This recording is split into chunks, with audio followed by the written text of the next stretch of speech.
The bourbon burned going down, but not as much as watching my wife count out $100 bills like she was dealing poker. "Mike, honey, I really need you to cover my student loan payment this month," Vanessa said, her manicured fingers sliding the cash across our kitchen table. "It's just temporary until my bonus comes through." I set down my glass and stared at her. After 15 years of marriage, I knew every tell she had. The way she avoided eye contact when lying, how her left hand always fidgeted with her wedding ring when she was nervous. Right now, that ring was spinning like a slot machine. Before we dive deeper into this story, I have one small request. Please subscribe, drop a like, comment, and hit that hype button to boost this channel so more people can discover these incredible Reddit stories. "Show me the paperwork," I said. Her smile faltered. "What?" "The loan documents, payment schedule. I'm an IT guy, Vanessa. I like seeing the data before I write checks." "You don't trust me?" Her voice carried that wounded tone she'd perfected over the years. "I don't trust anyone asking for $3,000 in cash without documentation." Before she could respond, her phone buzzed. A text from her best friend Carla. "Hope last night was worth it. Brandon looked happy this morning." Vanessa snatched the phone away, but I'd already seen enough. "Student loans, huh?" I stood up, my chair scraping against the hardwood floor. Funny thing about student loans, they usually go to the student. "Mike, you're being paranoid." "Am I? Because that text sure makes it sound like you and Brandon had quite the educational evening." Her face went white. Brandon Ellis, the flashy sales manager from her tech startup, all teeth and expensive cologne. I'd met him at company parties, watched him work the room like he owned it. "I can explain." "Save it." I grabbed my jacket from the back of the chair. "I'm going to get some air. And Vanessa, next time you want to play me for a fool, at least turn off your notifications." The Crossroads bar hadn't changed in 20 years. Same sticky floors, same jukebox playing the same classic rock, same smell of cigarettes that had somehow survived the smoking ban. I slumped into my usual booth and ordered a whiskey. "You look like someone kicked your dog," said Kayla, the bartender who'd been working there since the Clinton administration. "Worse, someone's been kicking my bank account." She poured my drink and leaned against the bar. "Wife troubles?" "Wife and her boyfriend troubles." Kayla whistled low. "Brandon Ellis?" I nearly choked on my whiskey. "You know?" "Honey, this is a small town. Those two have been playing house at the old Riverside Mall for weeks. Thought you knew."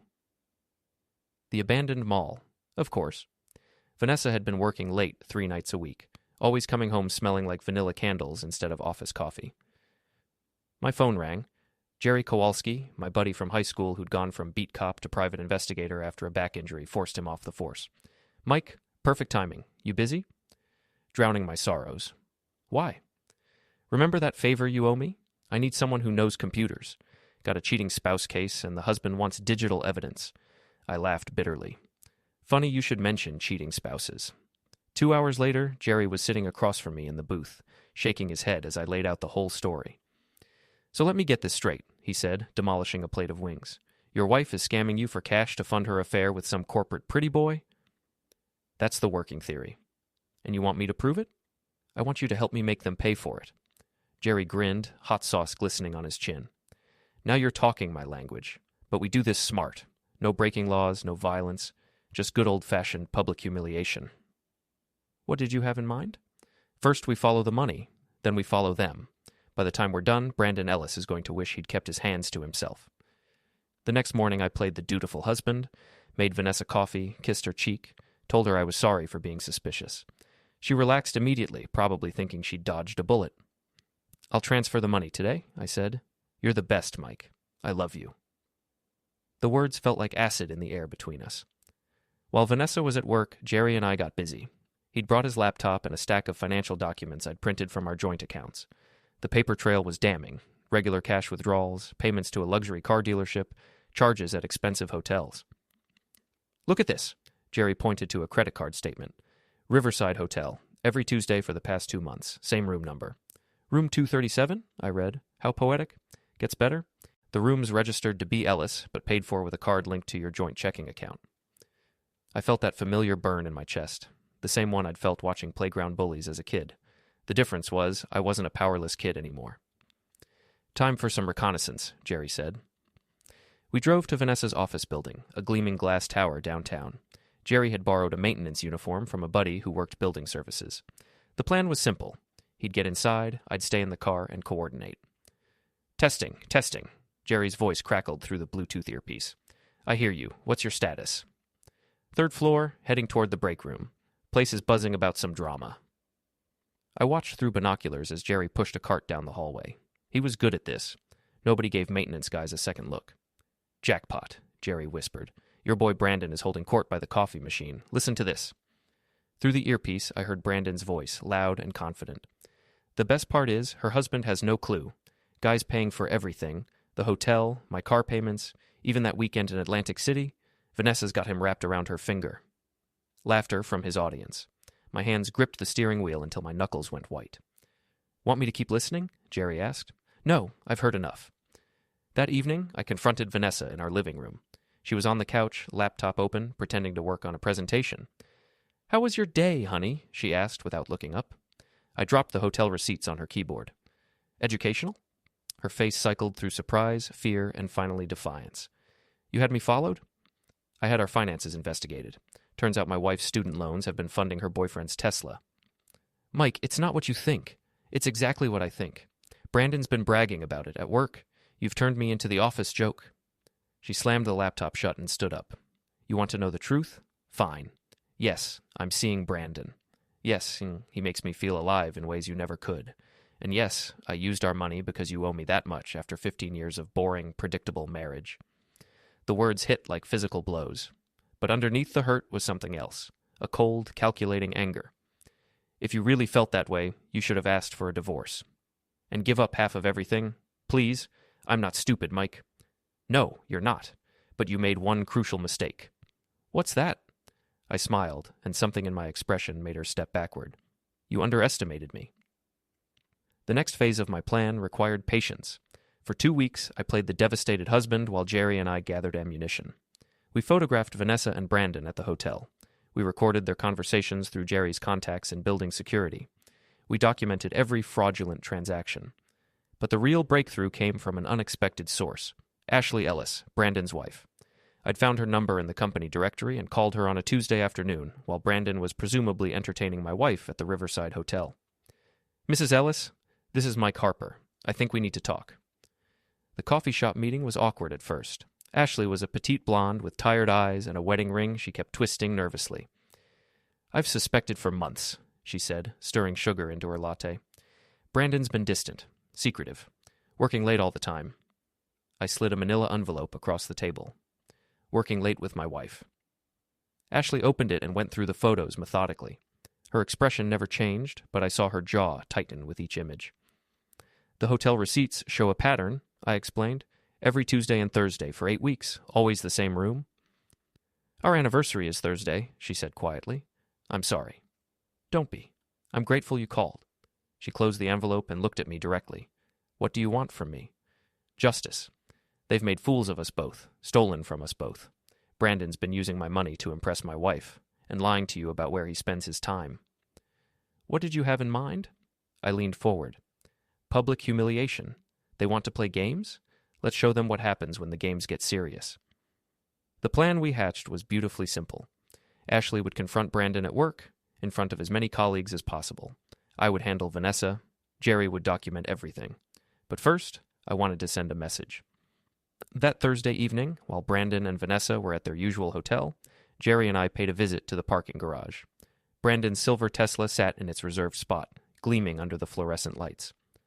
You sure about this? Jerry asked, pulling supplies from his duffel bag. They want to play dirty? Let's get dirty. We didn't damage the car. That would be vandalism. Instead, we got creative. Jerry had brought industrial-grade glitter, the kind that never comes out of fabric or upholstery. We poured it through the air vents, under the door seals, anywhere air flowed into the cabin. Then I wrote a note on company letterhead. Payback's a bitch. Enjoy explaining this to your wife. A concerned colleague. The next morning, Jerry called me laughing so hard he could barely speak. You have to see this, he gasped. Check the company's social media. Someone had filmed Brandon discovering his glitter-bombed Tesla.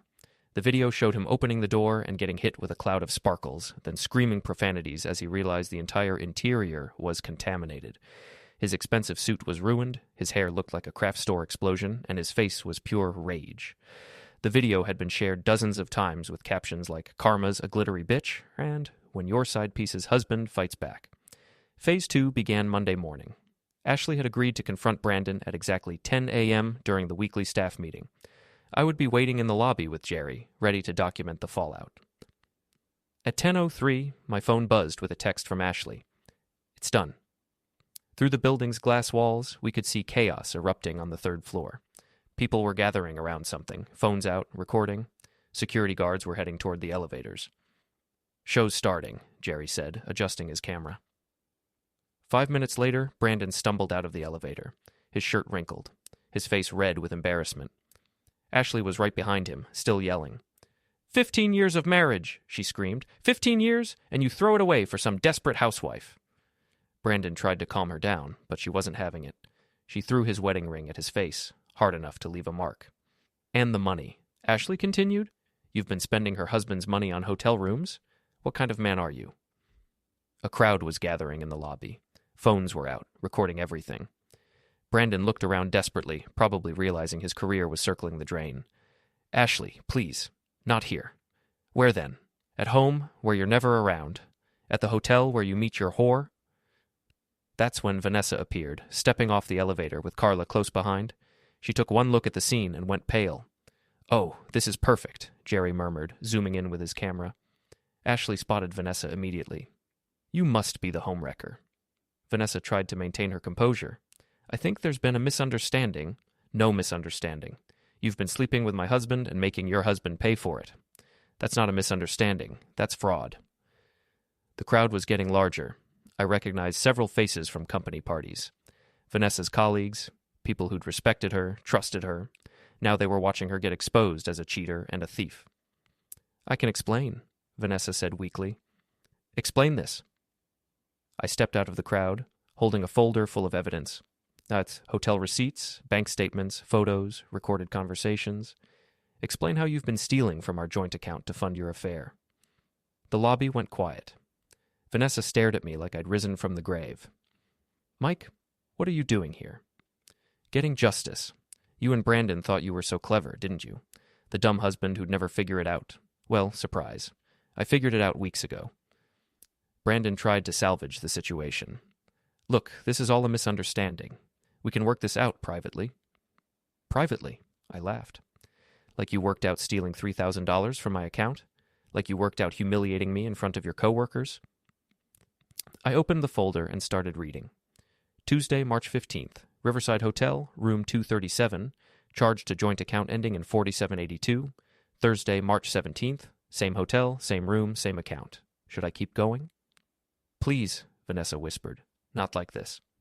Exactly like this. You wanted to make me look like a fool? Congratulations. Now everyone knows what you really are. Security was trying to disperse the crowd, but it was too late. The damage was done. Videos were already uploading to social media.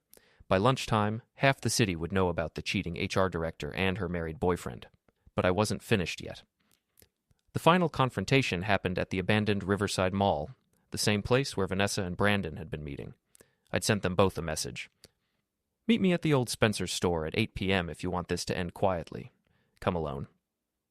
Of course, they didn't come alone. Carla was with them, probably hoping to play mediator. And I wasn't alone either. Jerry was positioned with a camera, and we'd invited a few other interested parties. The mall was a ghost town, most of the stores closed, lights flickering in the corridors.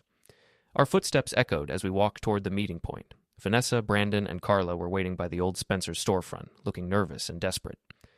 Mike, Vanessa said as I approached, we need to talk. Oh, we're going to talk. But first, I want you to meet some friends of mine. Ashley Ellis stepped out of the shadows, followed by two other people, Brandon's boss from the sales department, and Janet Morrison, the company's HR director and Vanessa's supervisor. What is this? Brandon demanded.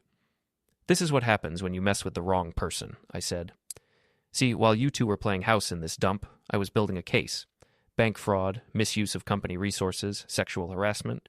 Turns out you've been very busy. Janet stepped forward, her expression grim. Vanessa, you're terminated, effective immediately. We've reviewed the evidence Mr. Harper provided, and your conduct is completely unacceptable. You can't do this, Vanessa protested. I have rights. You have the right to clean out your desk under security supervision, Janet replied. The company is also considering criminal charges for the misuse of corporate credit cards. Brandon's boss was equally direct. Brandon, you're done. 15 years with the company and you throw it away for this. Wait, Brandon said desperately. We can work something out. The only thing we're working out is your severance package, his boss said, which given the circumstances will be minimal.